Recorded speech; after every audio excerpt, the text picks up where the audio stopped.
અને આજે હું બહુ કિસ્મત વાળો છું આજે હું બહુ કિસ્મત વાળો છું કે મારા વિડિયો હું જોતો હતો અને મેં મનથી એવું વિચાર્યું કે હું આ જગ્યાએ ક્યારે જઈશ અને આજે મારી એમની જોડે મુલાકાત મારી કરાઈ દીધી મારી બહુ કિસ્મત વાળો છું કે મારી આ તારા દર્શન થઈ ગયા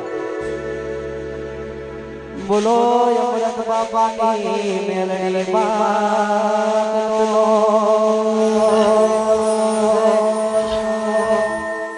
અને મારે તારા માટે થોડો ભાવ ગાવો છે મળી કે આવજે